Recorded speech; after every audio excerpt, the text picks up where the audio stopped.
Hey everybody, welcome back to James Draws Everything, continuing our series of drawing every country in the world's flag. And a lot of you guys know a lot of these countries I have crossed, unfortunately, and I've been excommunicated from several of them along my journeys here. And it's actually been quite a while since I've been on the bad side of one of these nations. So you're probably thinking, James, are you getting soft in your old age? No, I'm not getting soft. But today, I can already tell you I'm not going to be welcome back here. We are going into the Democratic Republic of the Congo, aka, well, it used to be Zaire, if you remember your African maps from the 1990s. So, Zaire, or Democratic Republic of the Congo. Yeah, not a lot good to say about this place. So let's just start with a bit of a history lesson here. All right, so let me just does have a standard dimension flag, and it's a pretty simple one. So I just want to make sure I got my stuff in the right spots here first. Okay, so that area used to be the Belgian Congo, right? Because it was settled by the Belgians during the scramble for Africa. So if you've ever read any kind of like pulp fiction or dime store novels and stuff from the 19th century, there's always like kind of a romanticization. It's like the second episode in a row I've had trouble with that word. There's a romanticization of exploration in Africa, right? So a lot of like your adventure kind of stories and things like that come from African exploration, right? Like even like kind of like the story of Tarzan, comes from that. It's an extremely diverse area. It's home to something like 200 different ethnicities, right? 200 different tribes, a lot of different languages spoken. So it's not like a unified country. And if you've been paying attention, class, are you paying attention to James Draws Everything's history lessons here?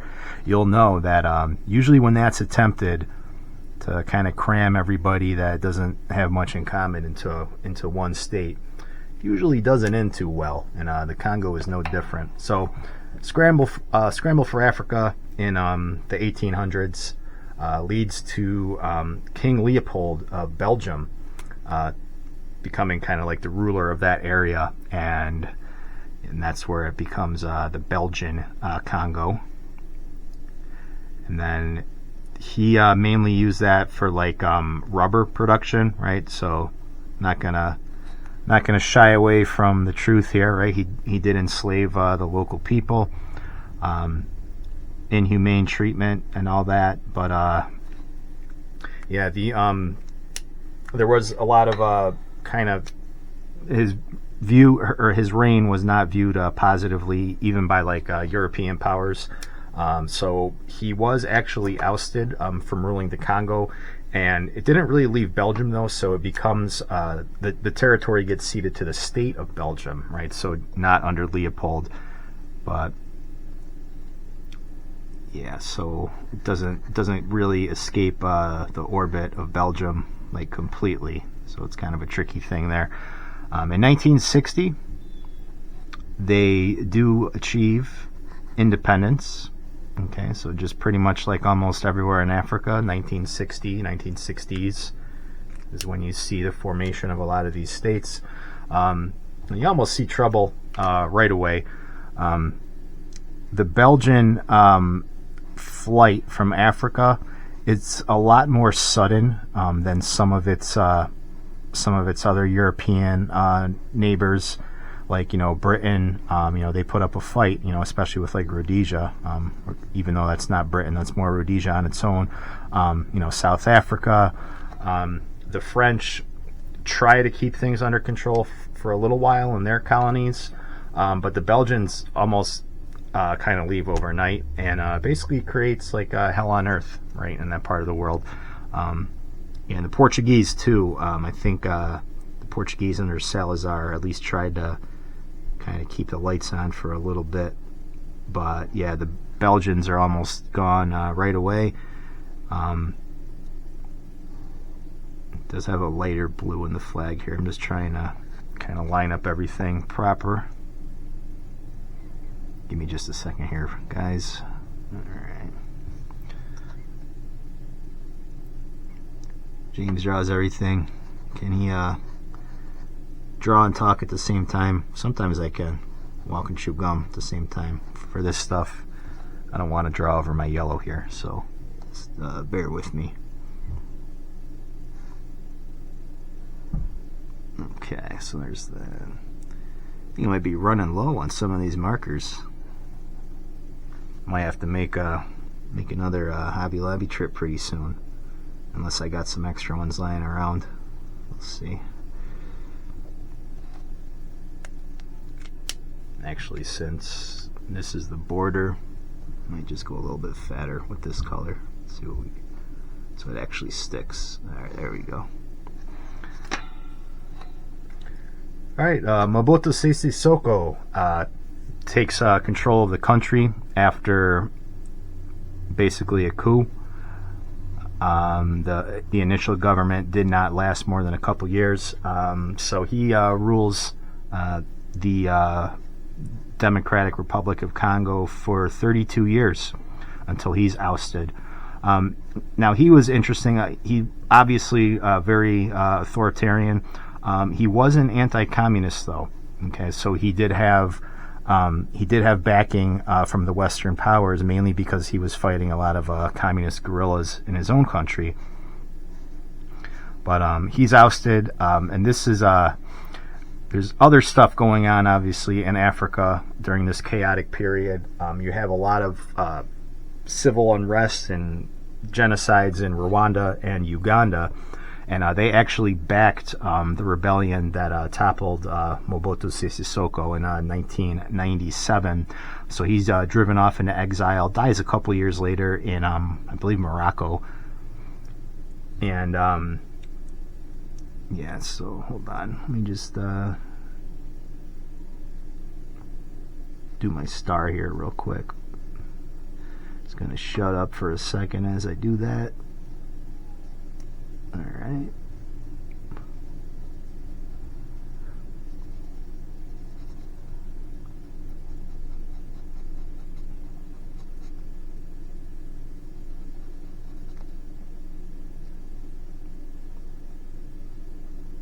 Don't want to lose that yellow that I put in there. Okay, that should work. Yeah, so he ruled for 32 years.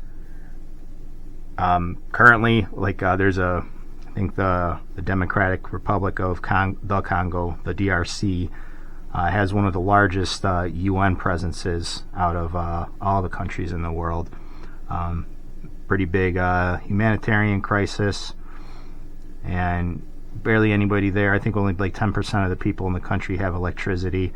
So yeah, not a country I would want to go to. Non-stop strife and terrorism. There is an ISIS and a Boko Haram. Why am I forgetting what the exact name of that is? Boko Haram. There we go. So there's a big presence there. Yeah, and it's basically been almost like an unlivable country. Ever since independence.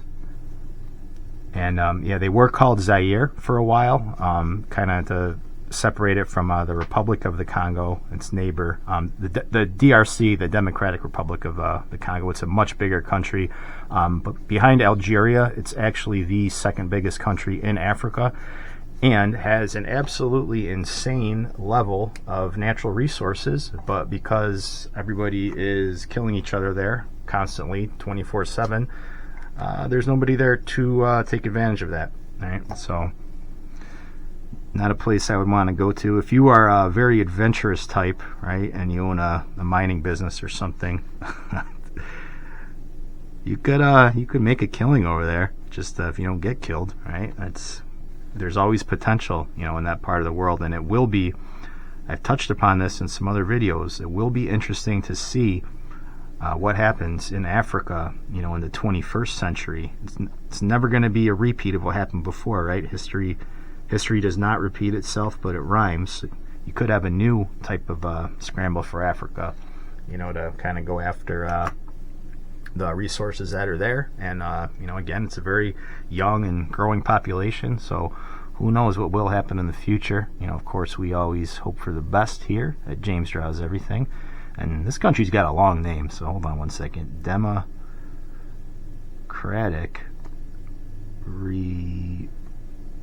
Republic of the, are you going to fit it? Oh, just barely, of the Congo. Okay, close enough. That's the Democratic Republic of the Congo. Now, the blue means peace and hope. I don't know about that. The red means the blood of independence. Yeah, there's a lot of that. Yellow means the mineral wealth. A lot of that, too. The star means unity and a brilliant future.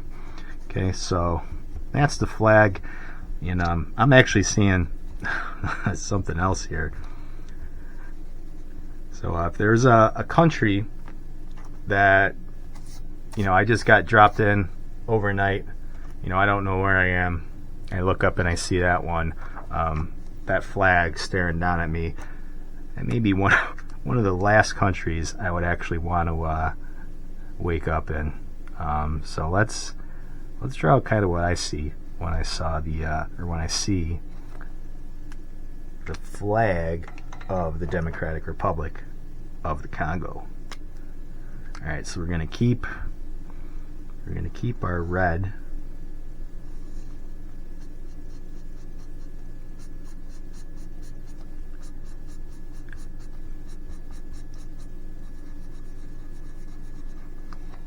And we'll keep that yellow too.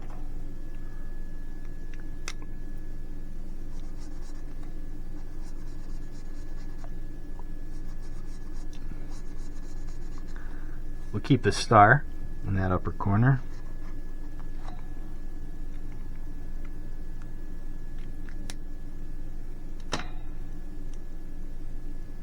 And we'll keep the blue.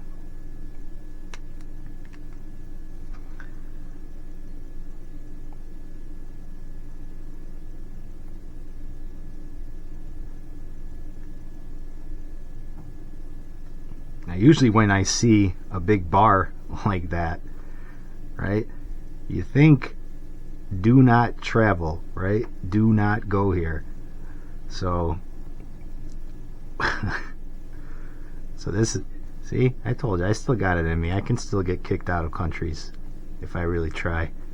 Not that I'd ever want to go here in the first place to get kicked out, but I will not be welcome here right after this video. So stay out of the DRC if you value your lives. Alright, so we'll switch to the fat marker.